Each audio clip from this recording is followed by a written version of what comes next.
선생님, 이곳이 천국인가요? 선생님, 여기가 천국인가요? 영하 50도의 툰드라에서 태어나고 자란 16세 소녀 나디아가 눈물을 글썽이며 내게 물었다. 북극 지역에서 20년간 교육 활동을 해왔지만 이런 경험은 처음이었다. 러시아 극동 지역에 사는 14명의 아이들이 싱가포르로 문화 연수를 떠나는 길에 태풍을 만나 대한민국에 비상 착륙했다. 술록대와 함께 이동하며 유목 생활을 하고 현대 문명에 대해 거의 아는 바 없이 자란 아이들이었다.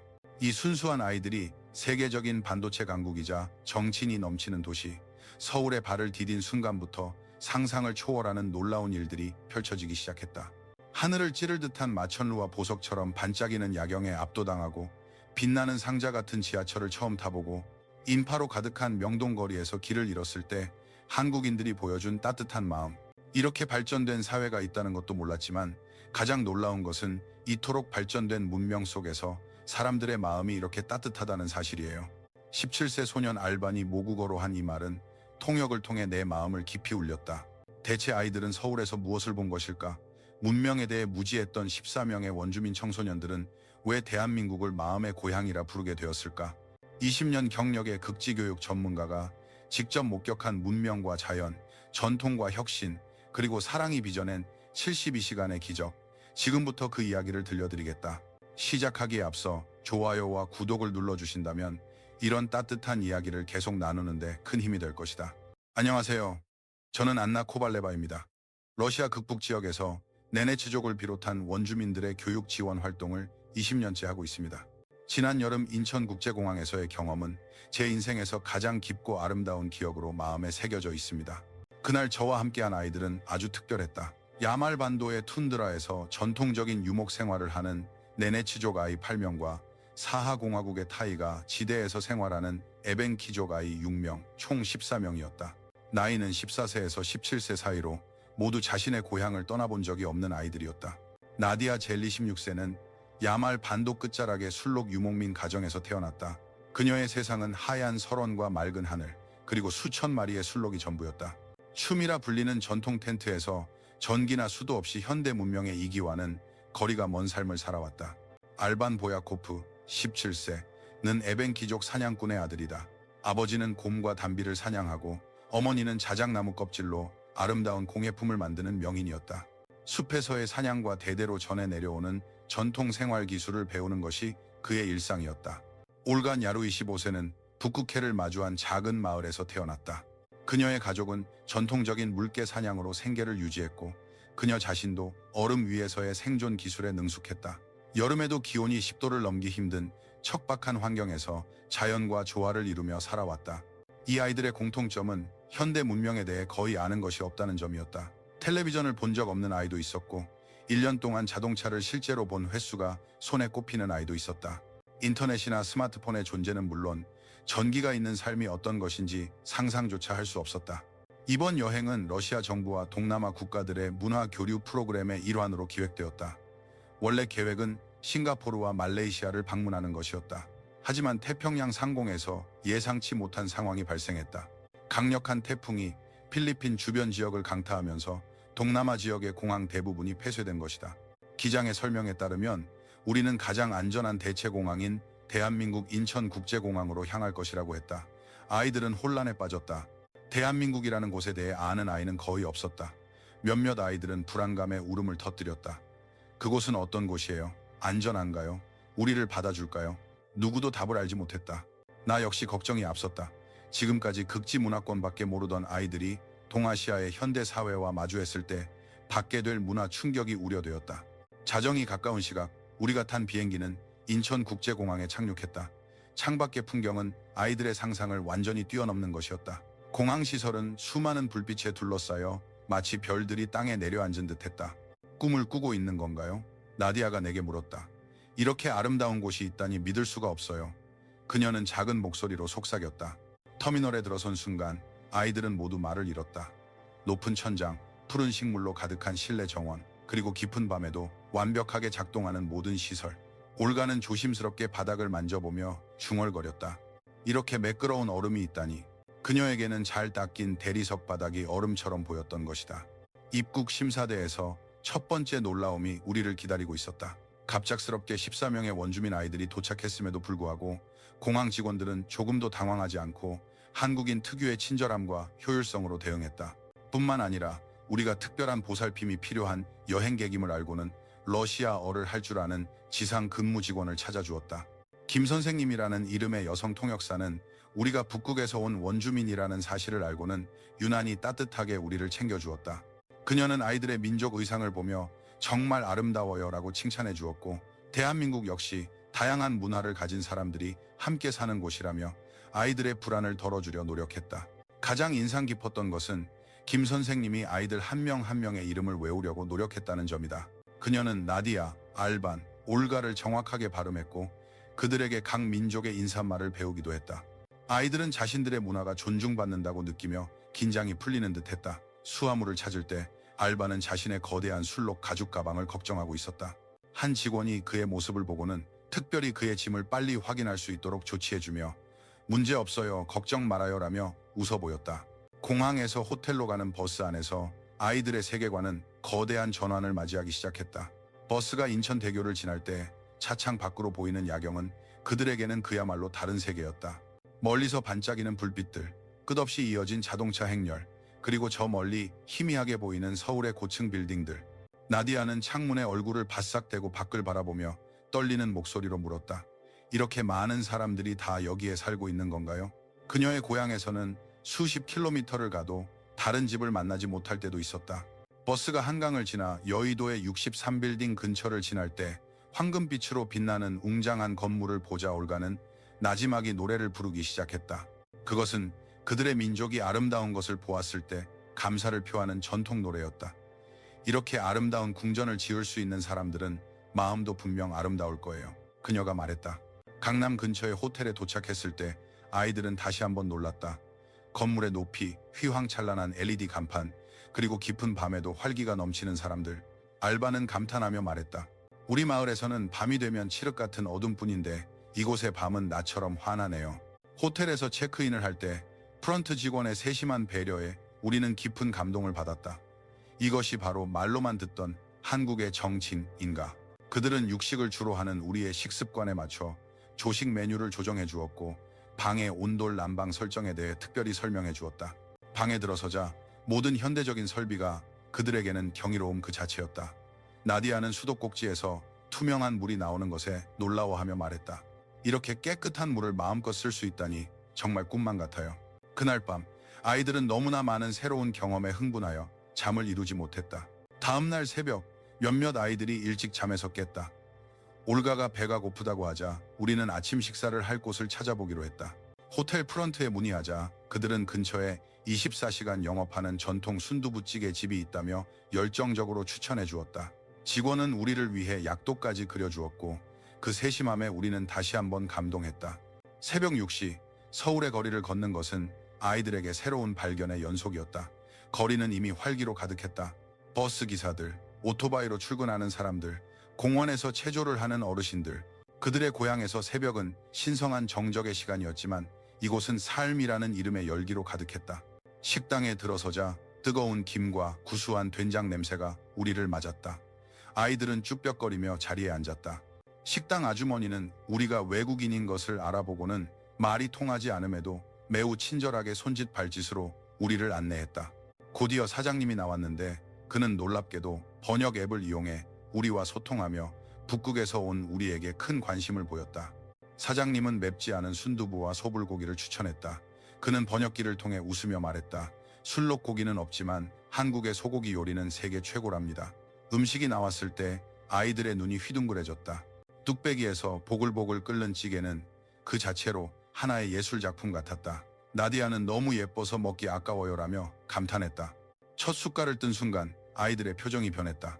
고소하고 부드러운 맛이 입안 가득 퍼지자 여기저기서 맛있다는 감탄사가 터져나왔다.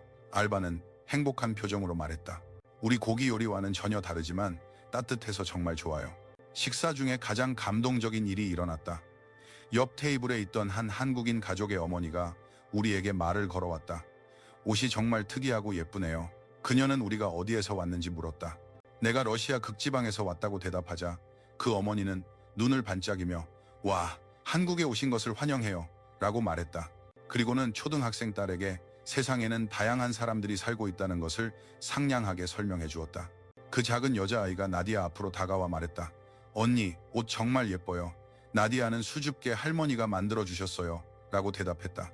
그러자 아이는 진심으로 감탄하며 할머니 정말 대단하시다. 라고 말했다. 이 대화를 지켜보며 나는 깊은 감동을 받았다. 외국인에 대한 한국인들의 친절과 따뜻함은 정말 마음에서 우러나오는 것이었다. 아침 식사를 마치고 거리로 나오니 아침 출근 시간이었다. 끝없이 이어진 자동차 행렬과 질서, 정연하게 움직이는 지하철 인파를 보며 아이들은 눈을 크게 떴다. 분명 복잡한데 다들 서로 양보하고 싸우지 않아요. 정말 질서가 있네요. 올가가 내게 말했다. 편의점을 지날 때 아이들은 또 다른 신세계를 경험했다. 대한민국은 편의점 밀도가 세계 최고 수준인데 그들에게 편의점은 그야말로 보물창고였다. 독특한 딸랑하는 문소리와 가게 안에서 풍겨오는 컵라면 냄새. 그들을 가장 놀라게 한 것은 이곳에서 따뜻한 음식과 음료는 물론 택배까지 보낼 수 있다는 사실이었다. 따뜻한 어묵과 차가운 아이스크림이 같은 가게에 있다니 정말 신기해요. 막심이 말했다. 직원은 진열된 과자를 신기하게 쳐다보는 아이들을 보고는 간단한 영어로 This is good 이라고 친절하게 말해주었다. 계산대에서 삑소리 한 번으로 결제가 끝나는 티머니 카드의 기술은 그들에게는 마법과도 같았다.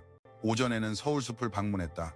도심 한가운데에 이렇게 녹음이 우거진 자연 공간이 있다는 사실에 아이들은 깊은 감명을 받았다. 공원에서 가장 인상 깊었던 것은 많은 가족들이 화목하게 지내는 모습이었다. 할아버지, 할머니가 춤을 추고 부모가 아이들과 함께 돗자리를 펴고 앉아있는 모습을 보며 알반이 말했다. 가족의 따뜻함은 세상 어디나 똑같네요. 우리가 공원 벤치에 앉아 쉬고 있을 때 근처에서 놀던 한 남자아이가 넘어져 울음을 터뜨렸다. 올가는 즉시 달려가 아이를 일으켜 주었다. 그녀의 다정함은 언어를 초월했다. 아이는 울음을 그치고 미소를 보였다. 아이의 아버지가 다가와 두 손을 모으고 고개를 숙이며 감사합니다, 감사합니다 라고 인사했다. 올가는 수줍게 어려움에 처한 사람을 돕는 것은 당연한 일이에요 라고 답했다. 점심은 역사가 살아있는 인사동으로 향했다. 나는 아이들에게 전통적인 한국 문화를 경험하게 해주고 싶었다. 오래된 한옥과 현대적인 공방이 조화롭게 공존하는 풍경에 아이들은 감동했다. 우리는 호떡과 전통차를 맛보았다. 아이들에게 꿀이 들어간 뜨거운 떡의 맛은 처음이었다. 모두 신기하고 맛있다며 즐거워했다. 그때 근처 찻집의 한 친절한 할머니가 우리에게 말을 걸어왔다. 할머니는 어디서 왔누? 라며 우리를 반겼다. 우리가 아주 먼 곳에서 왔다는 것을 알고는 오는 손님 막지 않는 법이지. 한국 사람들은 정이 많아라고 말씀하셨다. 할머니는 여러 시대를 겪어오셨다며 세계 여러 나라 사람들과 화목하게 지내는 것이 중요하다고 말씀해 주셨다.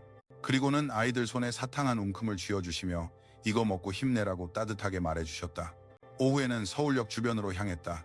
아이들은 서울로 7017과 주변의 고층 빌딩 숲을 경외심 가득한 눈으로 올려다보았다.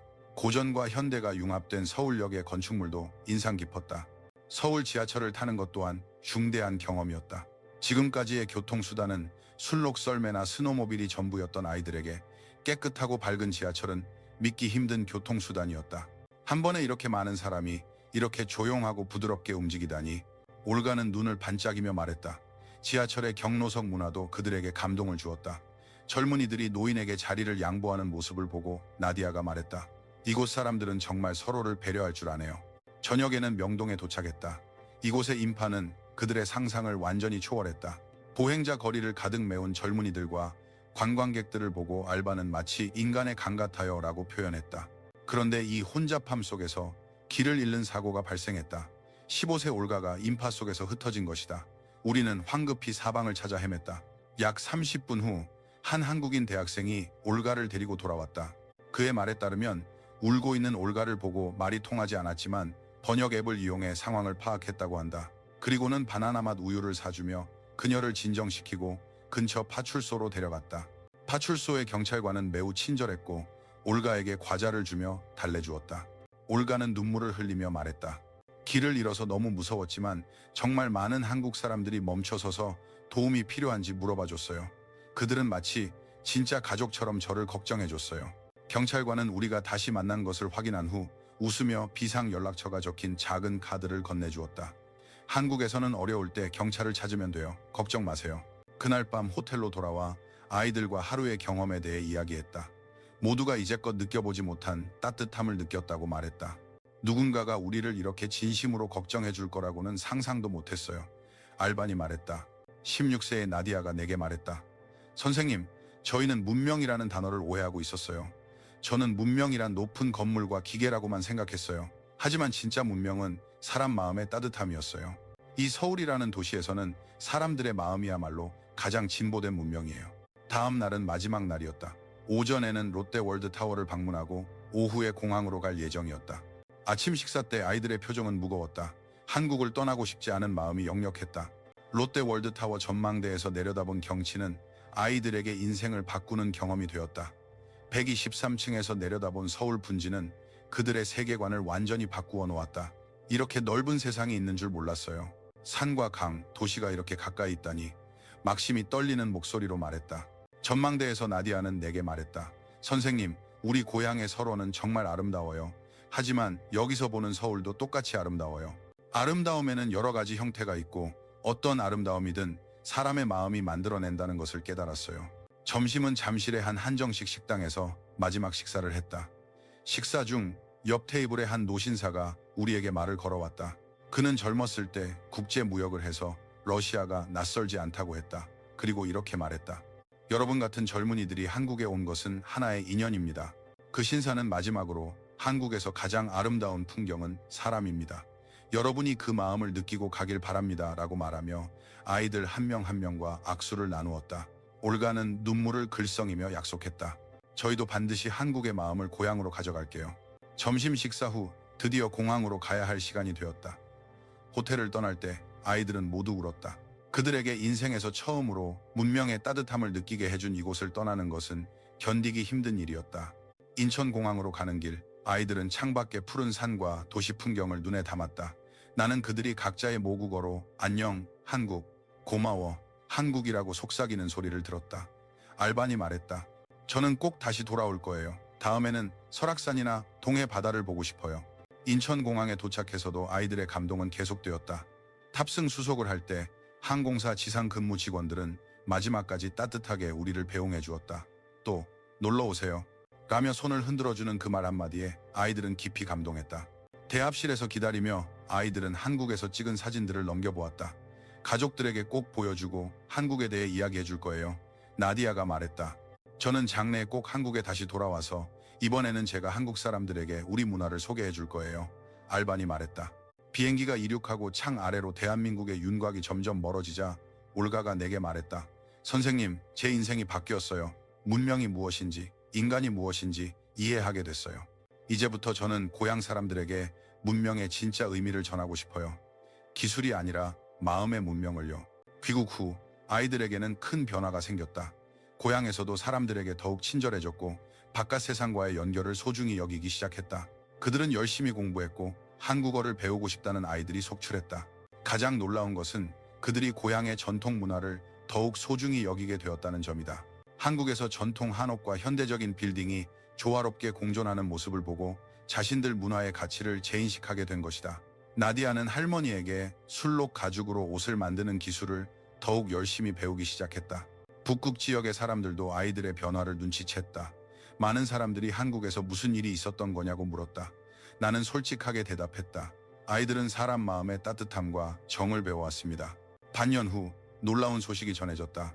알반이 한국의 한 대학교로부터 초청을 받은 것이다. 그가 쓴 한국 체험 수기가 인터넷에 퍼졌고 한국의 관련 기관에서 그를 문화 교류 프로그램에 초청한 것이다. 나디아는 고향에서 한국어 동아리를 만들었고 많은 젊은이들이 참여하며 한국 문화에 대한 관심이 급속도로 높아졌다. 심지어 호떡을 만들어 보는 사람도 생겨났다. 올가는 장래에 국제문화 교류 일을 하고 싶다며 한글을 열심히 공부하고 있다. 1년 후 나는 또 한 번 놀라운 소식을 받았다. 한국의 한 문화재단에서 연락이 와 북극 원주민들과의 정기적인 교류 프로그램을 만들겠다는 것이었다. 그리고 그 프로그램을 기획한 것은 바로 그때 한국에서 우리를 따뜻하게 맞아주었던 그 사람들이었다. 현재 야말반도에는 코리아 붐이 일고 있다. 많은 젊은이들이 한국어를 배우고 한국 문화를 연구한다. 그 72시간은 14명 원주민 아이들의 인생을 완전히 바꾸어 놓았다. 문명에 대해 두려움을 가졌던 아이들은 한국에서 진짜 문명이란 인간 마음의 풍요로움이라는 것을 발견했다. 지금까지도 아이들은 한국과 연락을 이어가고 있다. 그때 그들을 도와주었던 사람들, 친절하게 대해주었던 식당 주인, 따뜻하게 맞아주었던 모든 사람들이 그들의 두 번째 가족이 되었다. 현재 북극 지역과 대한민국의 교류는 꾸준히 발전하고 있다. 아이들이 다리가 되어 두 지역의 사람들이 서로의 문화를 배우고 있다. 머나먼 설원과 아열대의 섬 문명이 마음을 통해 하나로 연결된 것이다. 오늘 이야기는 여기까지입니다. 러시아 극지방의 원주민 아이들이 대한민국에서 문명의 마음을 발견하고 인생관이 바뀌게 된 감동적인 이야기 어떠셨나요? 아이들을 응원하는 여러분의 댓글을 기다립니다. 이 이야기가 마음에 드셨다면 좋아요와 구독을 부탁드립니다. 시청해주셔서 대단히 감사합니다.